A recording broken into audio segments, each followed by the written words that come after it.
It's the best thing. Nice. Are you interested? I am. Partnerships are easy.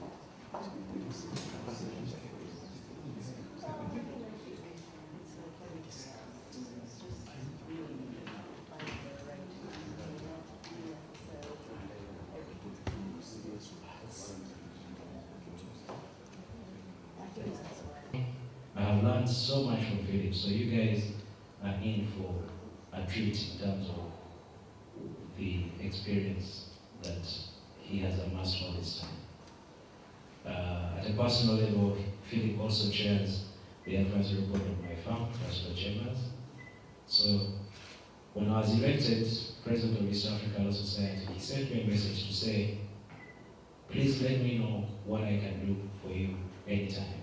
So recently, I remembered that email and asked him to come and do the inaugural lecture. So Philip, welcome, and thank you very much. Thank you so much, Richard. President of East African Law Society, President of the Rwanda Bar Association, CEO, Victor, who tells me that his surname is Rwandese and not Zimbabwean. Isn't that right? What a real pleasure, ladies and gentlemen, what a real pleasure it is to be here. As Richard told you, I've been coming to Rwanda for many years. I'll be back here in December, and I find it a most inspiring country. In actual fact, my solution to the Kenyan problem is to subcontract the running of the Kenyan government to the Rwandese.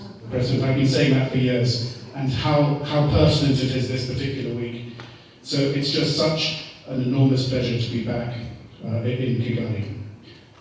I thought it would be helpful for you just to, if I gave you a bit of my background. I know that the idea of permanently based white lawyers is not totally familiar to all people in East Africa. My family arrived in Kenya over 100 years ago. My grandfather was born in Mombasa. His father was assisting the Sultan of Zanzibar surveying the East African coast. So my family has been in East Africa for many years, and in Kenya. I was educated both in Kenya and in the UK. I'm qualified as an English solicitor and also as a Kenyan advocate. And as you probably know, you don't get admitted to the Kenyan Law Society. You don't get admitted as an advocate unless you're a citizen of Kenya. So I'm proud to tell you I'm a citizen of Kenya. As Richard told you, I joined Kaplan Stratton, a very eminent law firm in Nairobi in the early 90s. And I was there for 14 happy years. And then myself and another one of my partners at Kaplan Stratton, Richard Harney, decided to take the plunge and set up our own law firm, which we named Coulson Harney. You'll be pleased to note that I won the battle of the names. It's not Harney Coulson, it was Coulson Harney. And from the very beginning, we were part of Berman Gilfillan, as it was then called, which is a large South African corporate law firm. And we obviously have our name Coulson Harney from a legal perspective, but from a branding perspective, as you'll see, we're now called Bermans. We have offices in Uganda, AF Mpanga. In Tanzania, we have a brand new Bermans office there, which is going great guns, and we have 3 offices in South Africa. So we see ourselves as an independent Pan-African law firm, providing all forms of corporate advice. Now, in terms of what I'm going to speak to you today, I just want to tell you a little story. A couple of years ago, on behalf of the Law Society of Kenya, I went to Homa Bay, which is on the shores of Lake Victoria, and I delivered a speech to the assembled lawyers there. And then at the end, I sat down, and I was very pleased with myself, and I was very relieved that it was over. And I looked to the Law Society of Kenya official, who was looking at me quizzically, and I said, "Was that all right?" And he just looked at me, and I said, "What is it?" He said, "The next speaker's not here." And I went, "Yes." He went, I said, "What?" He said, can you give his speech? I said, look, what's the subject? So he told me what it was, so I said, we'll do it. So listen, my dear friends, in anticipation of that possibly, I have come with more than one topic. So we will talk about commercial contracts, but if you want, if there's time, I'll also talk to you about shareholders' agreements. And if you want, if we've got time, I'm happy to talk to you a little bit about professional ethics as well. Okay, so on that basis, just a very warm welcome to this seminar, and thank you for hosting me here. It's really lovely to be in Kigali. Between you and me, my favourite East African city, but don't tell anybody in Nairobi that. James did. Thank you very much. So I didn't even come with a laptop, can you believe it? So we're going to talk about cross-border contracts. So these are any commercial contracts with a cross-border... Okay, cross-border contracts. Now this is interesting. So this relates to... That's quite good actually. You can all see that, can't you? Excellent. So what I want to do, and again this is so apt I think, coming from Nairobi, and this is just a bit of a laugh. I want to bring order ab chaos, order out of chaos. Who knows whose motto that is? Do you know? It's the Freemasons. I'm not a Freemason, but that is the Freemasons' motto. So order out of chaos, and could I say, it's something that your president has done magnificently here, okay? So it could be the national motto here. Right, cross-border contracts. So they're a slightly different breed of contract, and they require specific thought and a more considered approach to ensure that you have an ordered, workable contract rather than one that will lead to chaos, time-consuming and costly disputes. That's the idea.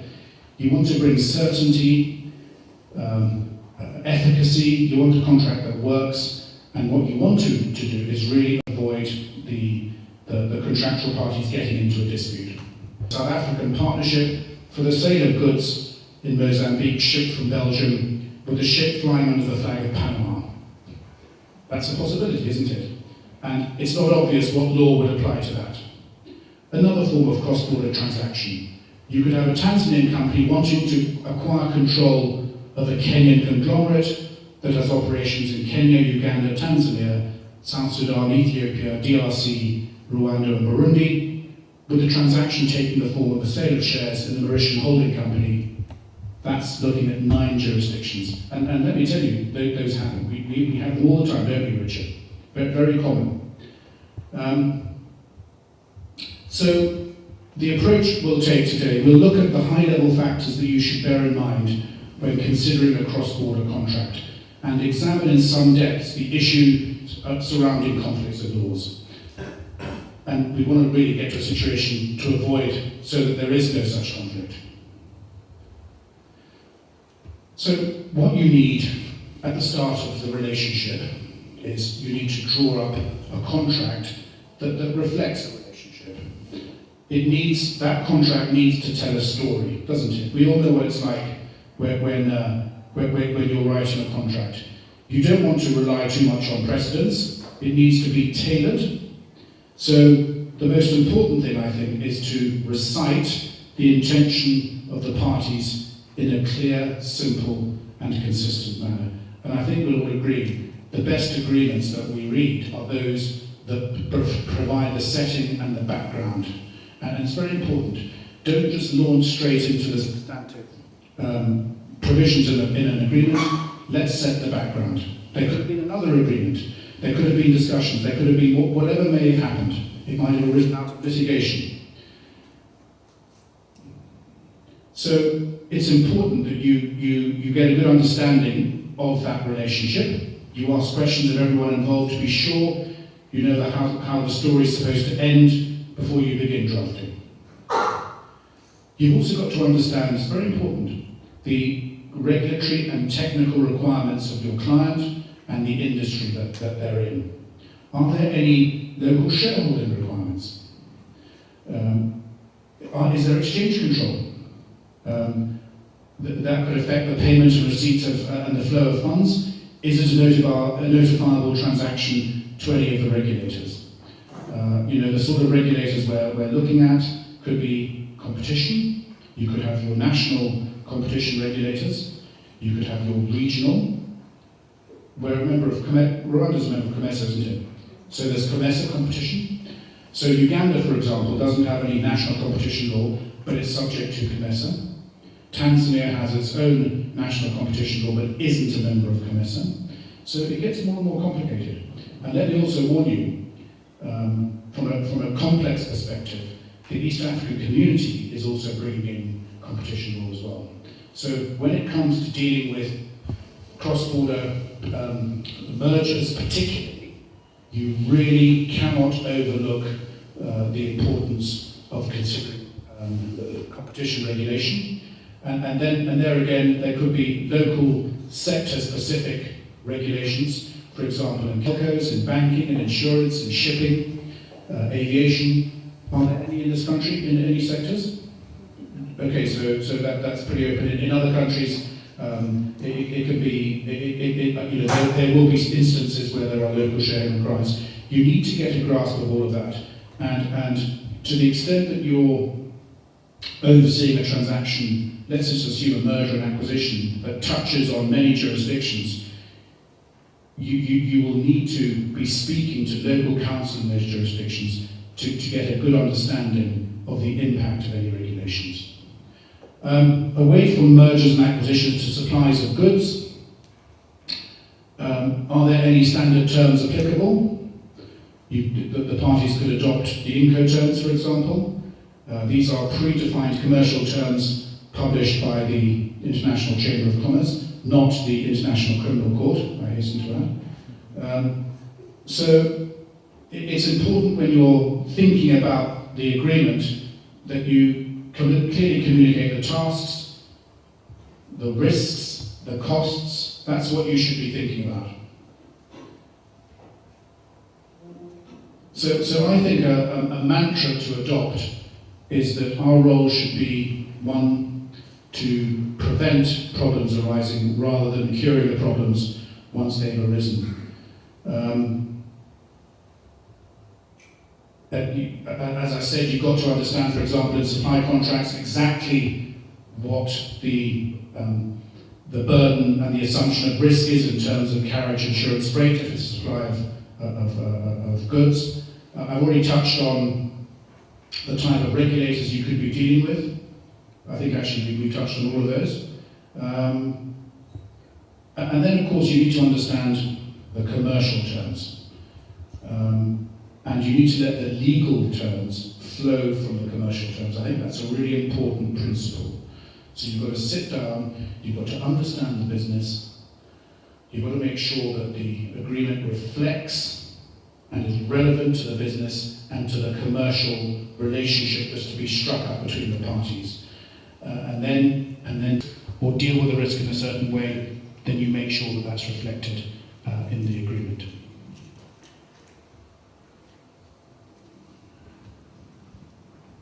I think as a general temptation to strike the bargain of your life. In other words, let's assume that the interest, you have a transaction and a party's on one side, a party's on the other side, that's his interest 100%, that's the party of your client, but not 100%, it'll serve the transaction a lot better. Avoid the temptation at the outset to try and strike as hard a bargain on the other side, because if you're dealing with an unrepresented client on the other side, because that's a recipe for that transaction unwinding in the future. It's very important, and you must be insistent with your client on the other side. So, as I said, resist the temptation to strike the bargain of your life as a lawyer. Either negotiations will flounder, so you may never even reach the agreement, or the agreement will unravel and bite you in the future. And then there's, as I said, particularly if you're dealing with unrepresented clients, the fact that they could be asserting in the future that it was some sort of unconscionable bargain that was struck. So, just to reiterate, that doesn't mean you're not going to drive a hard bargain. You must do that. And it's got to work for you, and it's got to work for your clients. But I promise you, it pays to be seen to be reasonable with the other side. It really does. I think if you, in a negotiation, if you acquire a reputation for being a reasonable person, you'll find actually you'll get many more concessions than you would do if you're seen as being incredibly hard-nosed. Also, when you're drafting the agreement, it does no harm to hazard some educated guesses about the other party's wishes, needs, and include those. Just be reasonable. You understand what I'm saying? Don't have an agreement that's 100% over here. It's just not going to work. You know, you've acted for clients on the other side. You know what their wishes and their needs are. When you produce a draft, have it somewhere in the middle. And I promise you, it will make everybody's life easier. The clients will be happier because the contract will be concluded quicker than if each lawyer is taking a very hard position and you're at the negotiating table for 4 months. If you're dealing with, you know, in my background, a non-English speaking lawyer, help them out. It often eases negotiations and can lead, as I said, to unexpected concessions. Also, when you're dealing with lawyers on the other side, come across as being a reasonable person. Don't point score. Don't humiliate the other party's lawyer in front of his client. It's completely counterproductive, and frankly, I don't think it's really appropriate from a professional perspective. So don't. You know, you should conduct yourself with, you know, as I said, hard-nosed, but with a tinge, with an element of decency in all your dealings. Strike a bargain that works for both parties. So we've touched on this. You've got to understand the other country.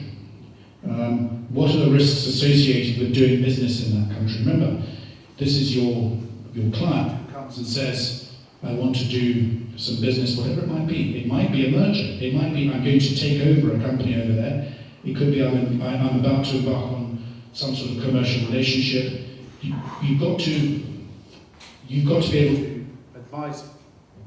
You've got to be able to advise your client about the other country. Of course, from a commercial, operational perspective, your client should have a good feel, but you really need to understand the legal environment and some of the risks associated with that.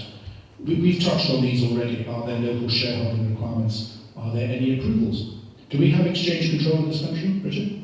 No exchange control like Kenya. Obviously, if you're dealing with South African companies, there's the Reserve Bank of South Africa approval. It's a huge issue on any single transaction you deal with in South Africa. But generally in East Africa, I don't think, is there exchange control in Tanzania?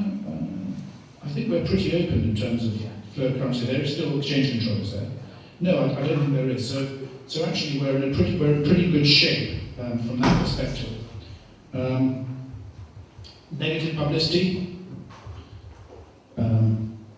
You just need to understand what's going on in that country. Any unanticipated costs, you need to get a feel for that.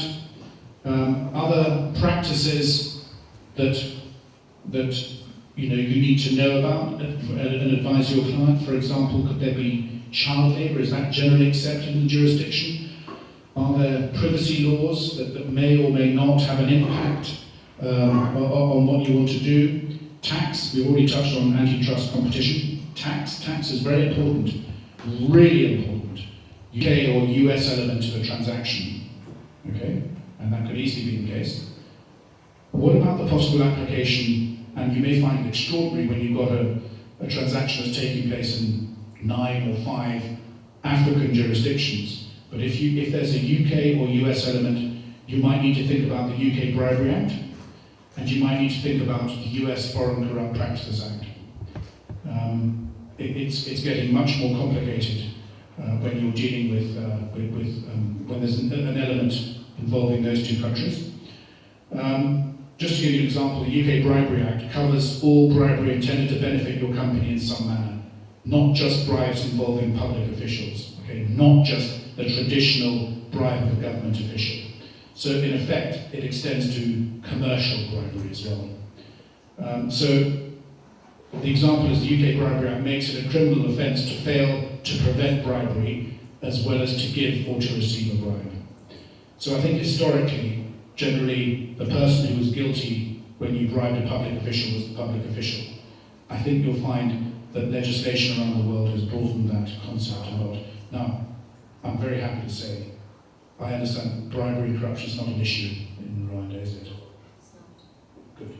And I commend you, and I'll tell you, it will be the making of this country, and it should be the making of you as lawyers. Okay, it's a wonderful thing. So, let's think about whose laws are to apply.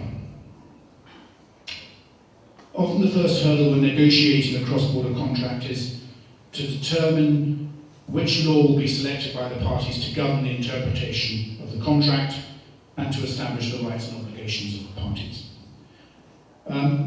Each party, of course, would prefer to have the laws of their own jurisdiction. That's often not really feasible, although you'll find with certain types of counterparties they insist on it. I think, from my experience, South Africans, it tends to be big countries, insist on South African law. Americans absolutely insist on the application of the law of some state that none of us have heard of, the state of whatever it is applying. But nevertheless, given that you're dealing with a contract involving parties in different jurisdictions, one solution is to maybe select the governing law of a neutral country, which generally, parties are at liberty to do that. The sort of neutral countries whose laws tend to apply, and you tend to see the sort of governing law of choice, the default governing law of choice, neutral default governing law of choice, tends to be something like English law, and that would be the case particularly with parties who are operating in common law jurisdictions. You might find, German law could apply, France or Swiss law, where the parties prefer civil law. And I think Rwanda, we're a bit of a hybrid, aren't we, between civil and there's elements of both. Would that be correct? Yes. While there are differences between civil and common law contracts, both legal systems offer essentially the same protections for the parties. So if you're not familiar with the chosen country's laws, then I think it's very important and best to have the contract reviewed by a local lawyer before committing your client company to a contractual relationship. It's very important. So it's vital to select a choice of law. If you don't select a choice of law, then given the fact that you're dealing with parties in different jurisdictions, with a subject matter perhaps in the third jurisdiction, we will be in conflict of laws territory. The courts will have to consider the laws that have the greatest connection with the contract and determine the proper law. My friends, don't rely on that. Don't rely on that. That is a recipe for an absolute mess. Just make sure there's clear governing law.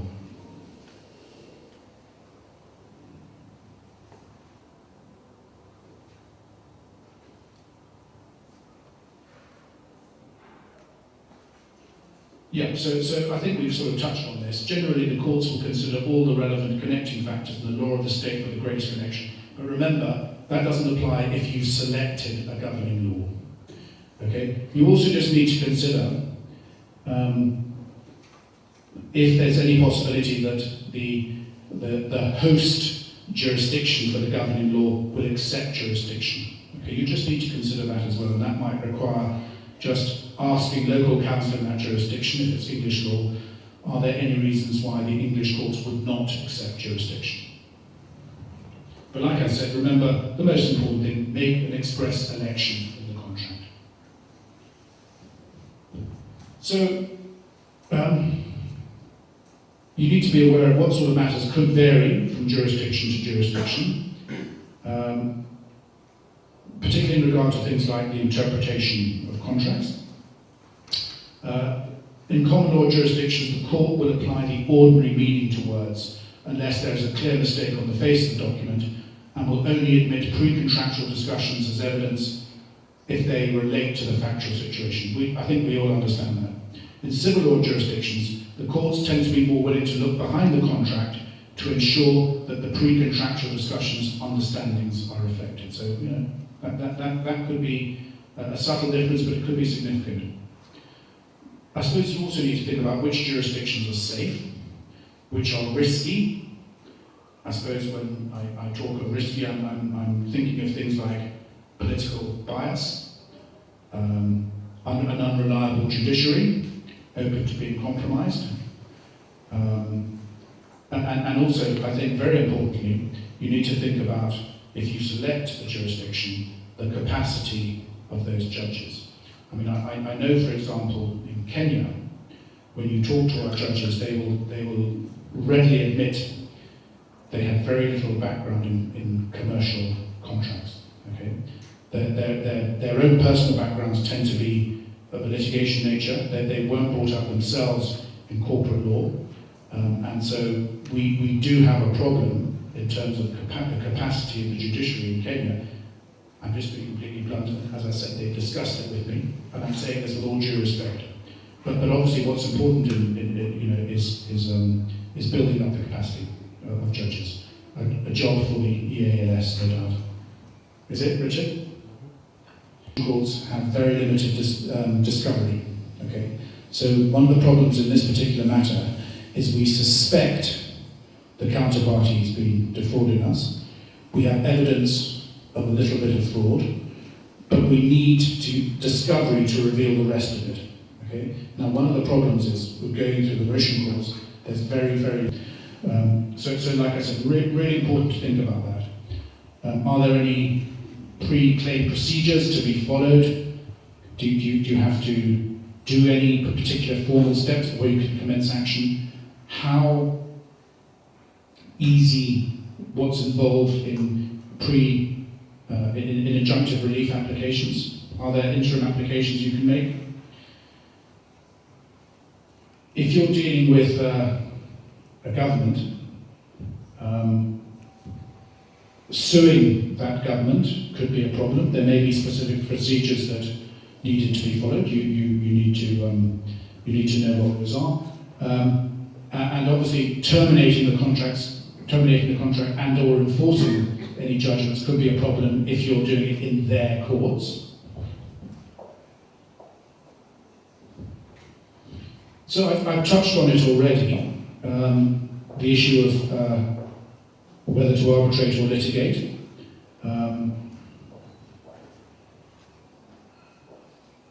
I think I've already expressed my view that at the beginning it's rather like a marital contract. Everyone assumes that it's a marriage made in heaven and it'll never go wrong. And I think we all know our clients are like that at the beginning of an arrangement, aren't they? And quite often they give us lawyers a hard time for making a meal out of the contract and listen, this isn't going to go wrong. I can't foresee any reasons or any possibility for this going wrong. But I think it's bad business for the clients, but also bad business for us as lawyers, not to plan in advance for a breakdown in the relations. And so it is an important part of a contractual negotiation. And as we know, most contracts provide for two ways of resolving a dispute, either going through the courts, arbitration. Of course, what you can have is a step that precedes that, which would be perhaps forcing the parties to knock their heads together and negotiate, and if they're unable to agree, perhaps go forward to informal mediation with some sort of trusted third party, and mediation is of course non-binding until the parties agree that it can be binding when they've reached an agreement, and generally it's cheaper and less costly. But you know, if you've got a really virulent dispute, you may find there is a complete reluctance to go to mediation, and indeed, you know, it may well be that it's such a serious matter that you want to head off and get an injunction to stop the other party. So, aside from the fact that you've got informal ways of resolving disputes, such as mediation, from a formal dispute resolution perspective, arbitration is generally preferred because it's perceived as being faster and cheaper than litigation. It's not always true, and it's not always suitable. So in that example I was giving you, the Mauritian courts, if we were to go to trial, we've been told we're looking at about $300,000. We've got a problem with discovery.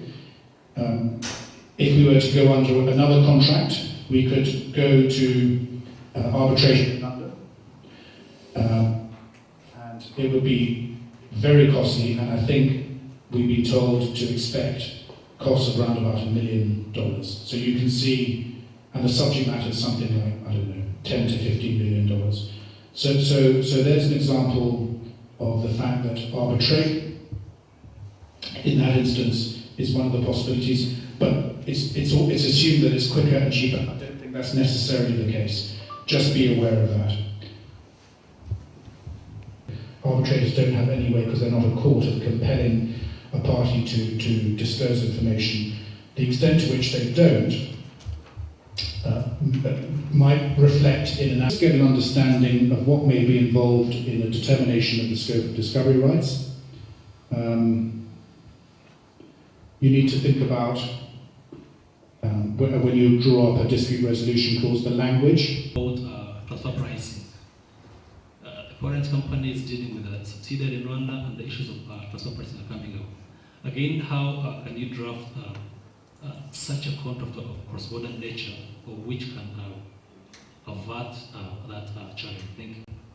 The relevant contracts were an advisory services agreement, Mauritian law, a shareholders agreement 2013, governed by Mauritian law, LCIA arbitration in London, a shareholders agreement between the same parties 2014,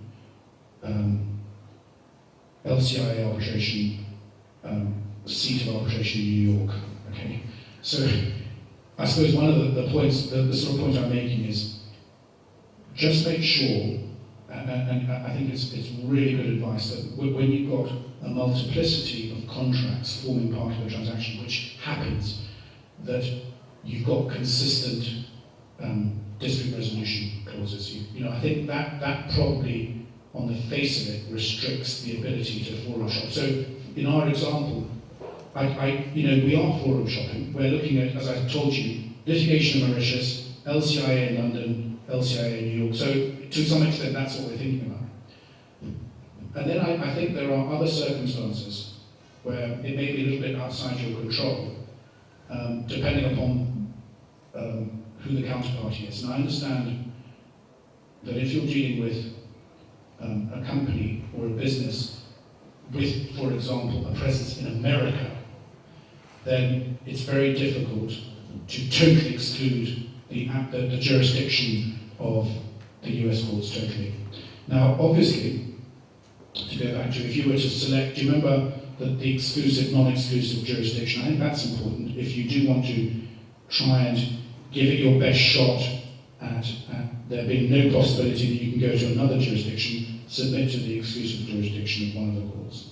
Okay. I've seen somewhere where you said that it is bad business not to plan in advance for breakdown. Then I think that is most probably due to the fear of being seen as someone lacking trust from the beginning. So I want to know if there are some leading principles that can help us to do so without being suspected of less of trust. Thank you. Is that with the relationship with your client, or is it as long as possible purely to maximise the fees? Okay. You need to work in the interests of your clients. But in terms of building the trust, I think a very simple thing is at the very beginning, maybe you should have a high-level discussion where understandings are reached between the parties with the aid of lawyers and reflected in something like an MOU, a Memorandum of Understanding, and term sheet. I think that can be really important. And I think you'll find quite often clients reach that understanding, and I think without necessarily talking to lawyers. And whilst technically an MOU and a term sheet is not by nature binding, it's really important. It sets out the pillars of understanding that are reached. But even at that early stage in the arrangement, there are some important legal points that the clients may not have thought about. For example, exclusivity. It may be very important from your perspective that you're about to embark on discussions leading to a binding contract, but during that period, you want to know that you're the only people they're talking to. And you'll find often clients overlook important things like that and concentrate on other things, embark on these discussions, and then there's perhaps a bit of bad faith and suddenly the transaction's been lost. So I think forcing the clients to sit down together, preferably with some involvement of lawyers, drawing up a document that sets out the basic foundations going forward. I would also... My name is Khadija, and my question is with regard to the issue raised on one having to plan in order to avoid exposing oneself. That triggered something that I think I haven't thought about much, and maybe it's because I haven't had a couple of cross-border transactions. So when I think around that, I find it a bit unclear, and therefore I would like to learn from you what the standards are, if there's a checklist, if there's areas that one should be planning and thinking about whenever you're getting into a transaction and you want to make sure you're not exposed. So that's one. Two, I did have a comment around the issue of parties beginning a relationship and not wanting to actually indulge in discussion around how to resolve dispute when it comes. And my only comment to just add to the discussion and the question that was raised by the previous speaker is I had a similar experience and it was really difficult, and the parties just adamantly refused because they were like, you know, we're in this relationship, we know each other and we feel comfortable, and no, don't go to that. We want a gentleman's agreement, we want 2 pages, can you even limit the language? And at that point, very naively, I did agree not to add a clause on this gotten out of hand. And it was, people think they've met and people are comfortable working with each other. The need for a lawyer is usually secondary. And when you come into the picture, and then you're also pushing for them to have these, you know, regulations and rules and all these write-ups, and then you're telling them you need to have a dispute resolution thing, they're looking at you like, oh, she's not bringing the problem, don't have a problem. So that's just my comment on that. And then number 3 is also a comment, just to add to the discussion on tax. I'm not advertising myself, but I've done a bit of work on taxation. And what I wanted to add to the discussion for Happy. And presumably that it's not a scheme set up for the avoidance of tax. Is it something like a policy that I was talking about? Yes. Yeah. And that's why I'm going back to it, because at the end of the day, when you have the tax legislations and you have the articles in there, that's not sufficient. So at the end of the day, the policy and the implementation of the policy is the challenge, and the skill and competence around how to implement that and get it right. And then when you don't get it right, then the secondary level where you have to go to court and nobody knows what you're talking about, and the judges are looking at you like, you know, this is really foreign, and you know, you're not making sense. So just to say that in Rwanda it's provided in the domestic laws, but then also to say it's a very challenging area and it's growing rapidly. So Happy is very valid to actually have. Yeah, and just as a journalist, I think it's really important. And just remember, even at this precise moment, you may feel that it's not an imperative in your business. Your economy is growing, you know, things are changing, and I've seen it happen in Nairobi. You know, the sort of areas that we're dealing with, the transactions we're dealing with, the areas in which we need to specialise are completely different to what they were 25 years ago. You know, for example, in competition, exactly the same. I mean, we've got specialist competition lawyers, and it sounds extraordinary, but we really do. And we're getting requests all the time. You know, it could be, it's not just to do with mergers and acquisitions and clearances, restricted trade practices. Just remember that if you have exclusivity granted onto a contract, that may be considered to be a restricted trade practice. So again, you need to really keep up to speed with all the changes that come along with your economy becoming more sophisticated. I'm so pleased you gave that example of the parties refusing to discuss it, because we all know that's exactly what happens. And also, that's what happens in every country in the world. Okay? I mean, I suppose one thing I would say in that situation, from a professional risk perspective, if you pointed out to the clients the importance of having and dealing with dispute resolution, and they say to you, lawyer, go away, we're going to be happily married forever, I think you just ought to record in writing and have it on file the fact that you did point out to the clients the importance of including it. And you understand, because otherwise, when things go wrong, who are the first people they blame? The lawyers. And hopefully, with your good clients, at the end of the day, they're going to listen to you. And you know what I mean? You need to sort of build it, and that's part of the trust. You're going to say, listen, I'm really telling you, I know that this is a marriage made in heaven and you look beautiful together, but I promise you the wheels will come off.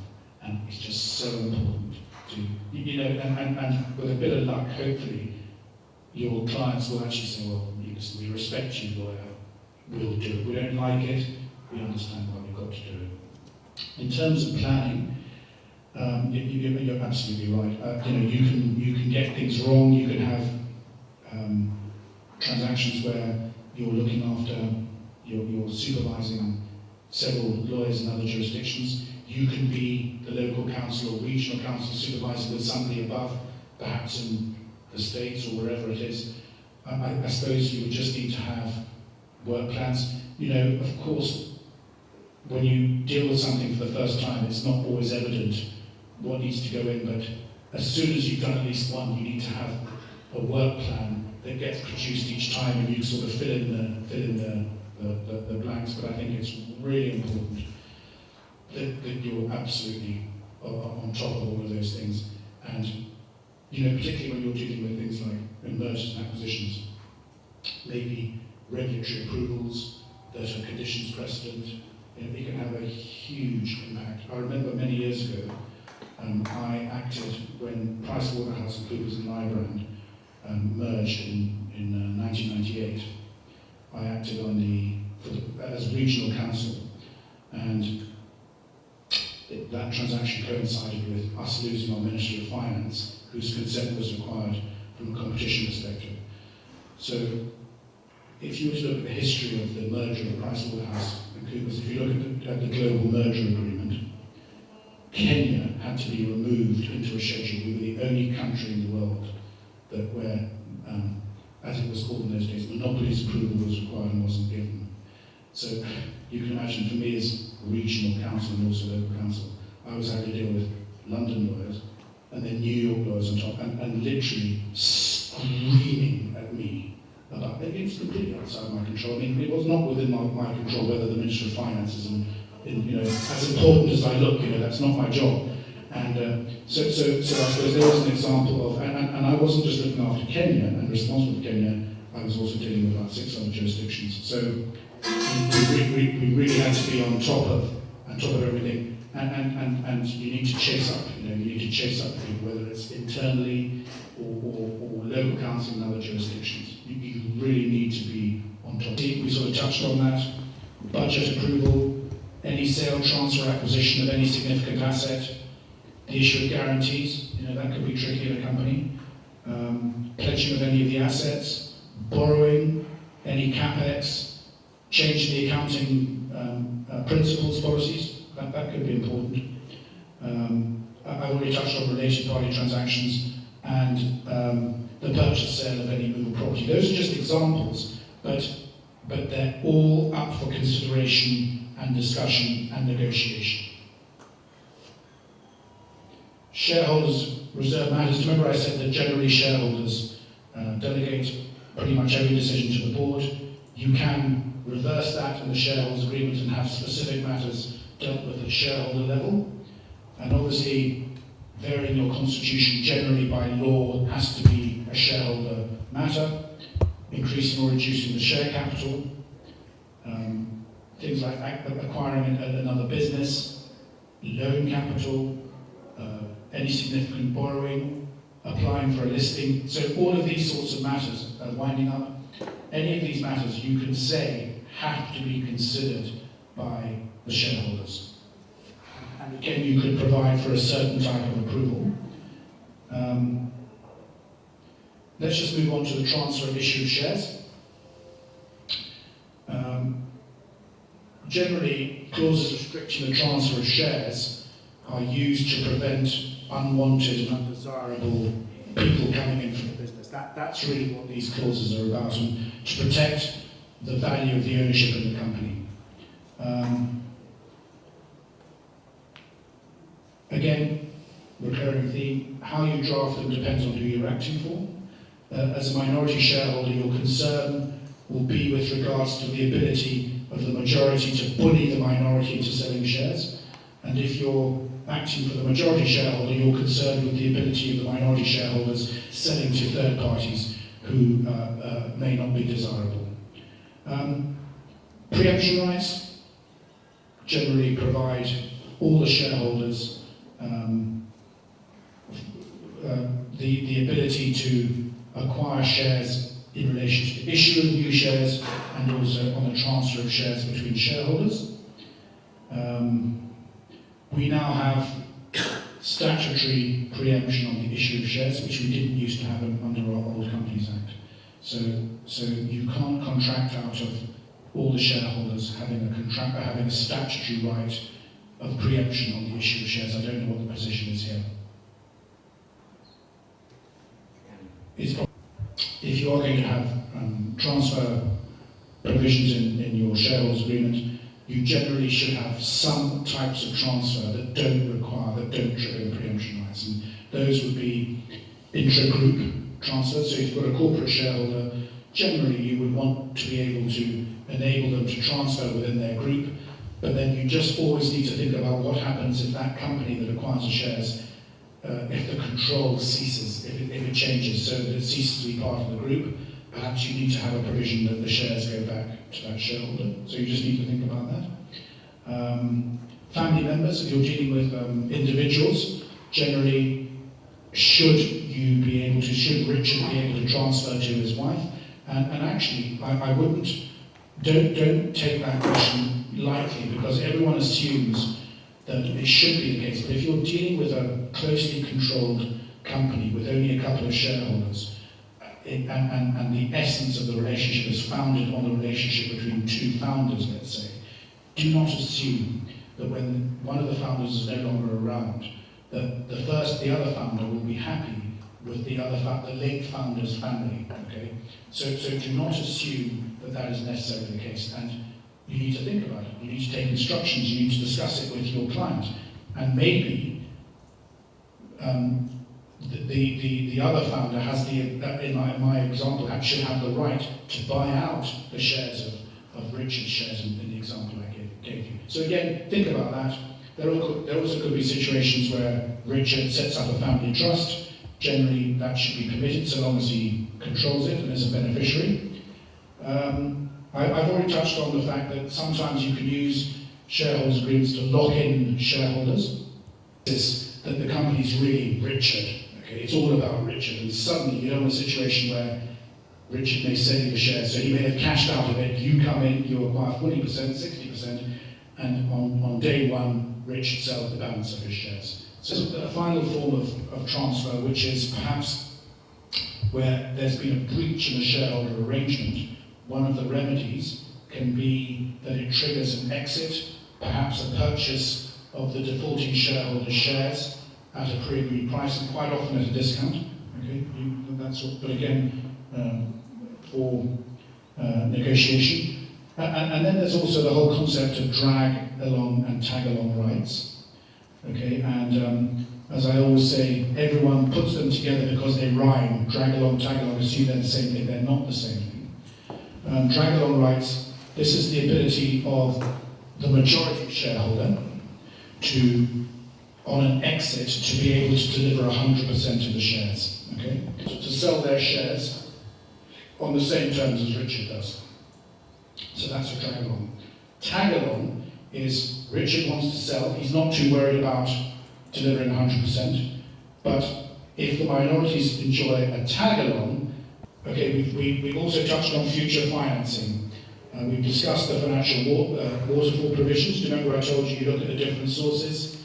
And then if you come to the shareholders, equity or debt,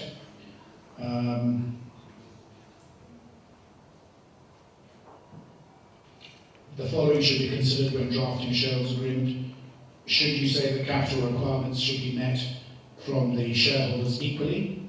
That could be difficult. It could be there in writings you need to think about, and they need to go into the shareholders agreements. Will the shareholders be required to guarantee borrowings? Again, that's very tricky and much overlooked. If you've got foreign shareholders and shareholders that are resident in the company, which in the country acting for an institutional investor, make sure that the confidentiality rights don't prevent them, because remember they're going to be in exit mode because they're only there for a limited period of time. Don't make sure that they have the ability to be able to talk to potential purchasers and advisors. So quite often, if your confidentiality clause is too restrictive, technically it prevents any shareholder from discussing any possible exit with any possible purchaser because they can't discuss anything about the company. We've already discussed the receipt and timing of financial statements, within a set period of time at the end of each quarter, whatever it is. Again, the shareholders group can make reference to that. We've discussed restrictive covenants. These can deal with things such as competing with, if you're a shareholder, and also IP things, branding, using similar names to the company's names.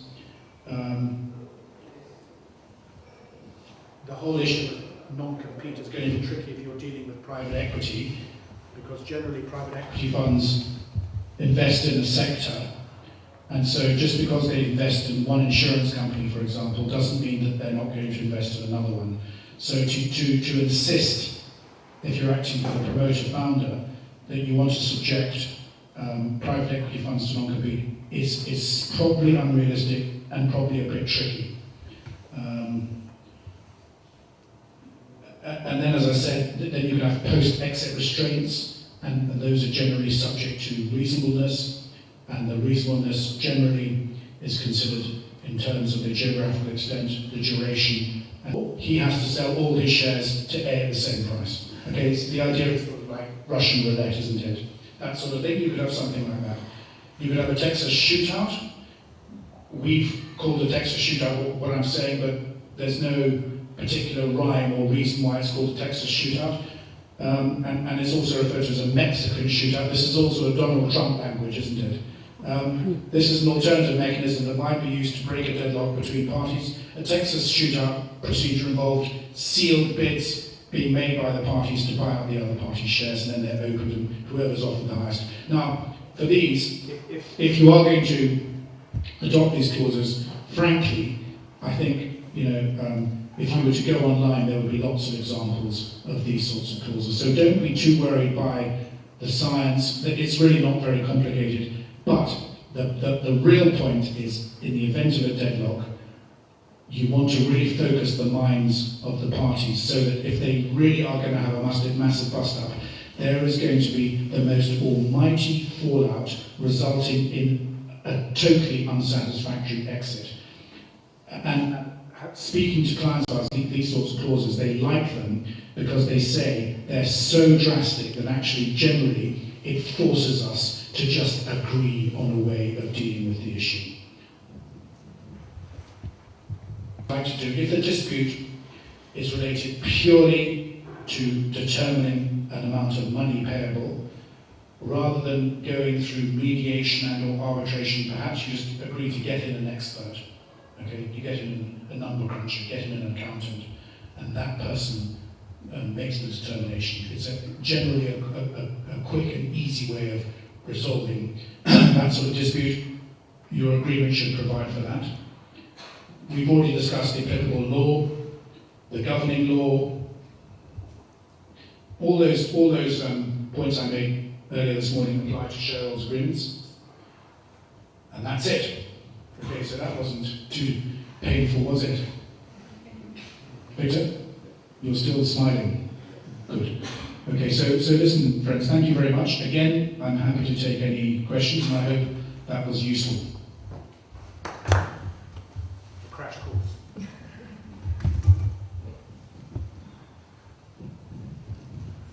I'm asking to what extent can shareholders derogate from the Companies Act? Because they say it's like an agreement between parties, they can do what they want, but to what extent can they derogate from the law? The answer is, of course, they can't. But generally, they reach that. I mean, I don't know how prescriptive your Companies Act is. I'm not familiar with the Rwandese Companies Act. How much detail does it go into in terms of aspects of the shareholder relationship? You know, in our Companies Act, quite often, you've got a provision and it says, unless the articles provide otherwise. So do you understand? So that allows the parties to agree otherwise. It's sort of like the Companies Act is a statutory minimum, but it's not mandatory, cast in stone, and it can't be very. Is that similar? Yeah. So it sounds like it's sort of sensible, but you're quite right. Nothing that I'm suggesting here means that you can do anything in breach of the Companies Act. That's absolutely not what I'm saying. You have to.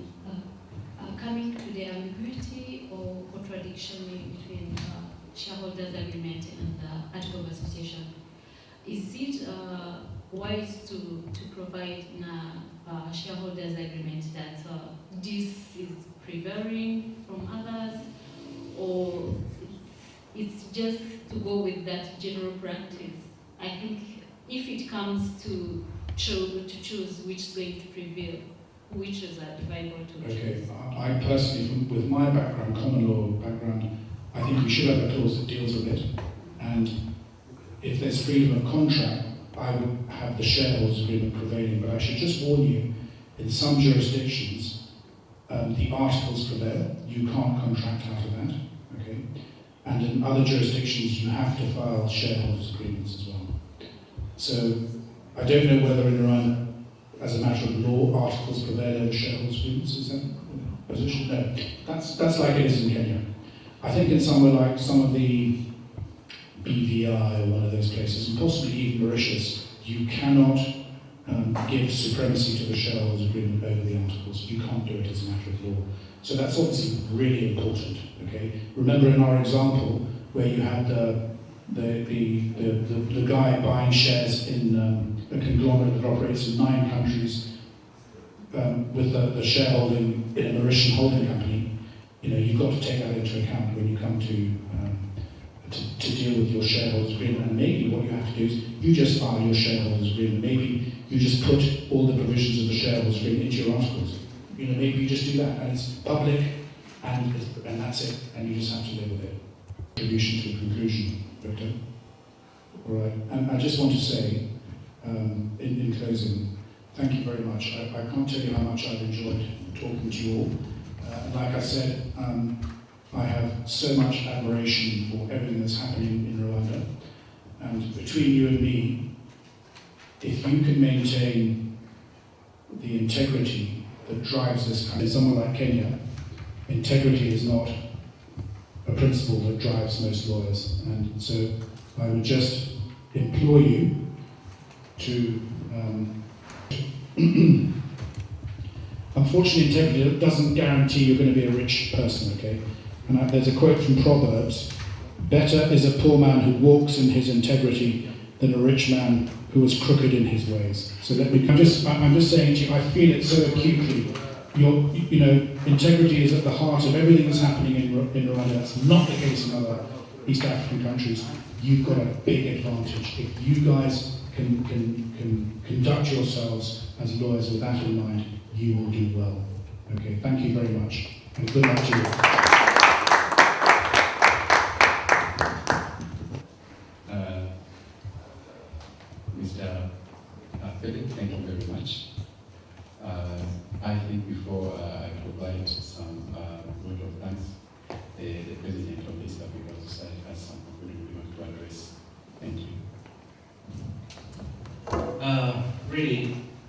the risk of being very repetitive, let me thank you, Philip, for the wonderful presentation.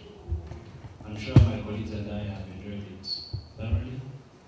It's going to enhance our skills as lawyers, and by extension, our clients are going to be benefiting from better quality services.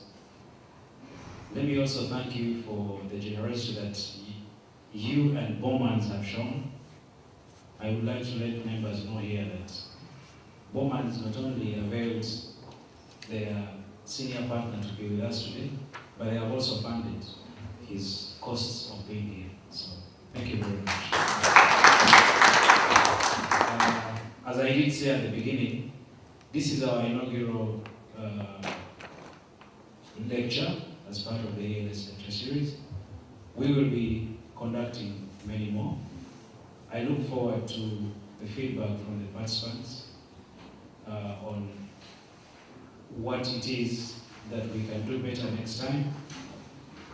The idea is that this lecture series should benefit as many of our members as we possibly can get to. For those of you who may wish to refer to this lecture in future, what is happening here is that immediately after this lecture, we will have it uploaded on all our social media platforms, so you can access it anytime it's been recorded. Finally, I hope we will have an opportunity to interact much more, and I'm sure some of you may have still have some questions for Philip. I'm sure you'll be comfortable to address them. Thank you very much. Thank you. As I'm requested to do so, let me again address a big thank you to Mr. Philip for your time and experience, and having accepted to grace this time. Really, the Association of Rwanda is very grateful for your time and dedication to this session. A big thank also goes to President of the EALS and the council members of the East Africa Law Society who have initiated this program for the first time, I think, since the establishment of the East Africa Law Society. So I think the EALS, the Association President, the presenter, they deserve really a round of big applause on your behalf. A big thank you goes also to our esteemed participant from the Bar Association. So we thank you for the value you attach to this session. As the president of the EALS has just said, this is the first session. I think similar session will follow, depending on your needs that you will address, and the feedback that you provide after this training, and we think the materials will be sent to you, and also the video that has been covered will be uploaded on social media so that you can even consult us behind this room, and you have time to chat again with the presenters and your colleagues here. Thank you, and I wish you a pleasant weekend.